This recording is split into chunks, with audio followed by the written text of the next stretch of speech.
Vous savez, la sécurité, mais là c'est pareil pour un pays, et c'est ce que j'écris dans mon livre, c'est le socle. C'est le socle sur lequel vous allez pouvoir construire. Si vous n'êtes pas en sécurité à titre personnel ou en tant que collectif, si un pays n'est pas en sécurité, aucun de vos projets ne peut prospérer puisque vous êtes en risque. Donc la sécurité, c'est un socle. C'est ni de droite ni de gauche, la sécurité, Vincent Roux. C'est le socle qui permet de construire ensuite tous ces projets. Bah, c'est vrai aussi pour les musées nationaux. Dans votre livre, vous démontrez, statistiques, mais surtout révélations à l'appui, que aujourd'hui, c'est pour ça que je vous posais la question sur le Louvre, nous avons franchi un niveau d'insécurité inédit. D'ailleurs, question, est-ce que ce qui s'est passé au Louvre est l'illustration de ce cap franchi? Alors, oui, dans une certaine mesure, sur la somme de nos insuffisances, mais il y a une dimension que, heureusement, il n'y a pas eu au Louvre, et qui, par contre, est spectaculaire depuis une quinzaine d'années, et en particulier les 5 dernières années, c'est l'explosion de la violence. Donc, ça n'a pas été le cas au Louvre, mais dans mon livre, vous savez, je l'ai écrit sur 2 grands piliers de réalité. Le premier, ce sont les statistiques officielles. Et le deuxième, c'est que ça fait 18 mois que, comme avocat, comme président du Centre de réflexion sur la sécurité intérieure et comme réserviste opérationnel de la gendarmerie, dans chacune de ces activités, je rencontre des gens. J'ai fait 31 réunions publiques, j'ai vu plus de 5000 personnes, dont des élus locaux. Tout le monde, en France, me raconte la même chose, ce que disent les statistiques, mais les gens le vivent. Il y a des gens derrière les statistiques. C'est une explosion de l'insécurité et de la violence physique, une insécurité physique. Donc c'est ça qui est extrêmement inquiétant et qui est le signe les conséquences d'un État qui a renoncé à l'exercice de l'autorité depuis longtemps. C'est l'addition qui est en train d'arriver. Et si vous ajoutez à cette défaillance structurelle de l'État à exercer son autorité, l'autorité constitutionnelle dont il a la charge, si vous ajoutez la crise de la dette, ça ne nous annonce pas des lendemains qui chantent. On va revenir peut-être justement sur cette combinaison. Il y a quelque chose qui frappe également en lisant votre livre, outre la montée de la violence, et effectivement vous le détaillez, c'est très très glaçant, mais c'est vraiment édifiant parce qu'on n'a même pas idée du degré d'hyperviolence auquel on est parvenu aujourd'hui. Il y a au cœur de cette montée, il y a la hardiesse et le sentiment d'impunité. Oui, aujourd'hui, ce qu'on constate, et c'est beaucoup les actes de la grande criminalité organisée, c'est que, à tort ou à raison, parce que parfois il y a encore des choses qui marchent, mais ils n'ont absolument plus peur de l'appareil d'État. Les gens qui vont, les narcotrafiquants qui à Incarville, en mai 2024, vont faire libérer Mohamed Amra, ils font une opération de type militaire et ils tirent sur les surveillants de la pénitentiaire. Et ce qui est intéressant dans ce que vous dites dans votre livre, c'est qu'ils tirent sur les surveillants de la pénitentiaire, non pas parce que les surveillants de la pénitentiaire leur feraient obstacle, mais pour autre chose. Bah, c'est ce que j'allais dire. C'était la fin de ma phrase. Je vous laisse dire. À Incarville, les membres du commando qui ont tué 2 surveillants, qui en ont blessé 3 autres, ont tiré, je ne sais pas si c'est pour le plaisir, par sadisme, par indifférence, par provocation, mais ils ont tiré alors que les besoins tactiques de leur opération ne le nécessitaient pas, puisque les surveillants avaient déjà cessé l'action. Vous dites dans votre livre que c'était aussi pour montrer leur domination. Oui, c'est ça. C'est la synthèse de tout ce que je viens de dire. On a aujourd'hui, quand vous parlez à des magistrats qui sont dans la lutte anti-narco, ils vous expliquent que dans les mois qui viennent, certains des magistrats seront sans doute tués, peut-être des policiers aussi. Il y a deux grandes entités, 2 grandes contre-cultures qui profitent de la faiblesse de l'État. Le premier, c'est la grande criminalité organisée, donc le narcotrafic, et le deuxième, c'est l'islamisme. Le point commun entre les deux, c'est la hardiesse que vous évoquez dans votre question et qui se nourrit de la faiblesse de l'État. Comme en face, il n'y a pas de réponse, une fois que les bornes sont franchies, il n'y a plus de limite, et donc ça rentre. Et pour le narcotrafic, c'est la combinaison entre l'ultraviolence et la corruption, qui sont des mamelles qu'on a vu naître en Amérique du Sud, et qui sont extrêmement inquiétantes parce que ça peut amener à l'effondrement de l'État. Alors, justement, autre point que vous soulignez, c'est que cette non-réponse de l'État... Question, est-ce que c'est dû à un manque de moyens ou c'est dû à un manque de volonté? Les deux. C'est d'abord dû, sur la durée, hein, parce que ça date pas d'hier, c'est une évolution sur 30 ou 40 ans, à une forme de naïveté, c'est-à-dire qu'on était arrivé après les 30 Glorieuses à une société qui était sans doute le moment le plus, où il a fait le plus bon vivre en France dans toute l'histoire de France, l'histoire millénaire de notre beau pays.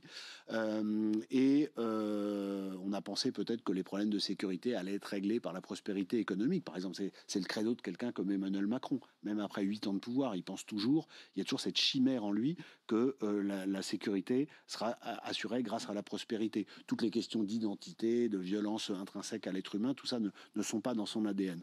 Eh bien, l'addition est arrivée. On a laissé filer l'immigration, on a laissé filer la nécessaire sévérité qui doit être accolée à la façon dont la justice fonctionne.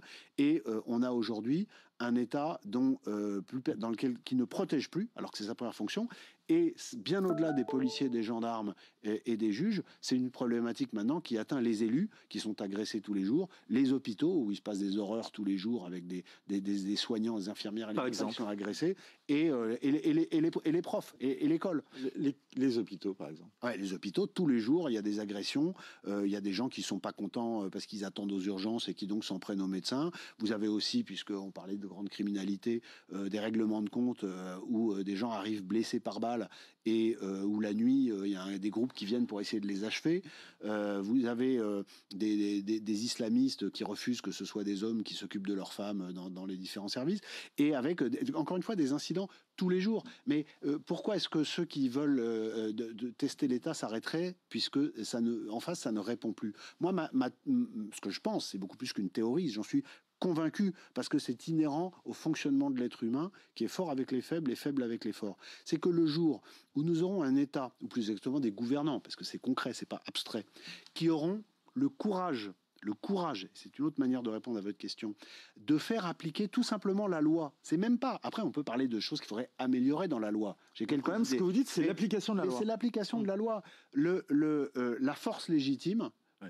Tout changera. Le cercle vicieux qui nous amène vers le bas deviendra un cercle vertueux qui nous ramènera vers le haut, le jour où l'État assumera l'usage de la force légitime face à ceux qui sont violents. Et le jour où l'autorité commencera à être rétablie, ce sera vertueux pour tout le monde. Les profs, les soignants, tout le monde se ressentira soutenu. Les têtes se relèveront, les épaules ressortiront. Mais pour ça, il faut assumer que face à une délinquance violente, la réponse est dans l'utilisation de la force. Tant que ce seront les policiers et les gendarmes qui partiront, comme on voit sur des vidéos, parce que les délinquants leur disent « dégagez maintenant, vous êtes chez nous », et que comme ils sont en infériorité numérique et qu'ils n'osent pas défendre leur territoire, ils reculent. Tant que nous aurons ces scènes-là, nous serons promis à l'avenir le plus noir. Et ces scènes-là constituent un autre cap qui est franchi. Il faut l'expliquer d'ailleurs, hein, le recul. À la fois le point commun avec les deux surveillants de la pénitentiaire assassinés au moment de l'évasion d'Amra, les policiers lynchés ou battus à terre, comme on l'a vu notamment à Reims, ou bien les policiers qui parfois reculent devant les tirs de projectiles, sont les trois faces d'une même scène qui est celle du recul à chaque fois de l'État et de la force légitime de l'État. Le courage, c'est des politiques et des hauts fonctionnaires qui assument que quand la police ou les citoyens sont pris à partie, il faut utiliser la force. Oui. Et si en face un voyou, pardon, mais quand vous dites utiliser la force, c'est d'ailleurs tirer, hein. Non, mais tirer quand la situation, quand le degré de violence en face l'exige. Mais ce que je veux dire par là, au-delà des cas tactiques au cas par cas, c'est que si ça implique de tuer des voyous dans le cadre légal, je dis bien dans le cadre légal, mais si ça implique de tuer des voyous, eh bien, ainsi soit-il. Moi, je vais vous dire, un citoyen qui est tué, c'est une tragédie. Un policier qui est tué, c'est un drame. Un voyou qui est tué, c'est le résultat d'un choix de vie. Voilà. À un moment, moi, j'ai plus de compassion. Ma compassion, elle va pour mes compatriotes, pour les citoyens, pour les plus défavorisés, qui sont les premières victimes de l'insécurité et de la délinquance, et pour les policiers et les gendarmes.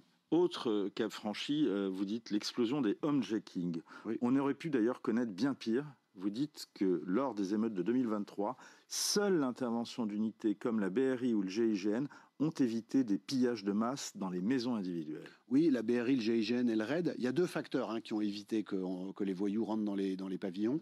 D'abord, c'est qu'il faut le dire quand même, le ministère de l'Intérieur, Gérald Darmanin, a donc très bien réagi en faisant tapis, comme on dirait aux cartes, c'est-à-dire qu'il a envoyé tout ce qu'il avait. Alors, il fallait que ça marche, ça a marché. Heureusement, que ça n'a pas duré trop longtemps, mais surtout, il y a l'autre facteur dont je parle aussi dans le livre, c'est que les gros voyous, ceux qui ont la main sur le stock considérable d'armes de guerre qu'il y a dans notre pays, ont refusé que les émeutiers s'en emparent. Si les émeutiers s'en étaient emparés, on aurait eu des dizaines de morts d'un coup. Et à ce moment-là, Vincent Roux, effectivement, il y aurait eu ce qu'on voit à chaque fois qu'il y a des razzias. Le 7 octobre, c'était une razzia. On a vu les razzias en Algérie dans les années 90, les années de plomb. On a vu les razzias au Liban, en Bosnie, etc. Ce sont les gens, des hordes, qui rentrent dans les appartements, dans les maisons, et qui pillent, qui violent et qui tuent. Et nous n'en sommes pas passés loin. Ah oui, bien sûr. Non, mais la seule différence entre ça et la situation actuelle, c'est que parce qu'ils ont besoin de la paix civile pour leur business, les grands délinquants refusent que les armes de guerre soient données aux émeutiers. Mais le jour où il y aura un événement qui, par l'émotion qu'il suscitera, sur une base, sans doute sur une base ethnique ou culturelle, déclenchera une vague qui submergera cette rationalité business, à ce moment-là, ce sera la question que nos forces de sécurité auront à résoudre sur le terrain, ça c'est sûr. Oui, mais à l'inverse, vous dites que l'une des raisons pour lesquelles les voyous ne veulent pas justement que ces armes, vous dites, il circulerait de quoi armer 10 000 hommes, soit une division. Oui, c'est militaire. C'est l'expression qu'a employé devant moi un membre du renseignement. Avec le matériel clandestin réparti sur le territoire. Mais vous dites quand même que l'une des raisons pour lesquelles les voyous ne veulent pas que les émeutiers s'emparent de leurs armes et ne mettent pas plus de bazar qu'ils n'en mettent à ce moment-là, et bazar est un mot faible, c'est parce que dans ce cas-là, il y aurait le déclenchement de l'état d'urgence. C'est ça. Et là, ce serait pour les voyous une très mauvaise affaire. Bah bien sûr, ce sont des hommes d'affaires. Non mais c'est du business. Et dans ce cas-là, il vaudrait mieux qu'il y ait un état d'urgence tout de suite. Alors, moi, je prône dans les solutions, puisque je pense qu'il ne faut pas attendre et subir une violence qui finira par exploser, parce que tous les faits générateurs, l'étincelle peut venir de mille manières aujourd'hui. Nous sommes exposés au quotidien à une vraie explosion de violence. Mais je pense, moi, qu'il faut être proactif. Une fois que le problème est identifié, dans mon livre, il y a une deuxième partie, c'est les constats, c'est les solutions. Première partie, les constats, deuxième partie, les solutions. Et dans les solutions, je pense qu'il faut assumer le fait qu'il faut nettoyer. Et pour nettoyer, je suis favorable à des états d'urgence localisés, ce que la loi permet, et des opérations de contrôle de zone avec du ratissage, en utilisant évidemment des actions combinées police et justice, parce qu'il ne peut pas faire d'interpellation si derrière c'est pas traité judiciairement, et en s'opposant à la force qui serait éventuellement utilisée par les voyous contre ces opérations par une force d'un niveau équivalent. C'est-à-dire que si les armes de guerre sortent, eh bien la police et la gendarmerie utilisent les leurs. Vous savez, il faut reprendre la main, il faut que la peur change de camp. C'est aussi simple que ça. Vous dénoncez à votre façon une forme d'islamo-gauchisme, ou plus exactement d'islamo-immigratio-gauchisme. Le point commun entre ces trois phénomènes, c'est une sécession, dites-vous, par rapport à l'État. Oui, moi ce qui m'inquiète beaucoup, j'ai un chapitre qui s'appelle juste Gaza. C'est les conséquences de l'affaire de l'abominable attaque terroriste du Hamas le 7 octobre 2023 en Israël et des suites, les conséquences en France. L'ultra-gauche, y compris la France insoumise, c'est-à-dire y compris l'ultra-gauche qui est élue au Parlement, s'est aussitôt emparé du symbole qu'était Gaza, avec parfois des militants, Rima Hassan et d'autres, qui ont eu des positions ouvertement proches de celles du Hamas, pour consolider la sympathie qu'elle exerce auprès d'une partie de la population française d'origine arabo-musulmane à des fins électorales. Et ça va être très intéressant, et moi ça m'inquiète beaucoup, de voir ce qu'il en est aux élections municipales de 2026 et présidentielles de 2027, parce qu'on a là une agglomération c'est la convergence des luttes. Alors c'est pas celle dont rêvaient les gauchistes il y a 50 ans, mais c'est une conversion qui est contre nature en plus, entre les islamistes et l'extrême gauche. On sait en Iran, à la fin des années 70, comment ça s'est terminé. Ils ont pris le pouvoir ensemble,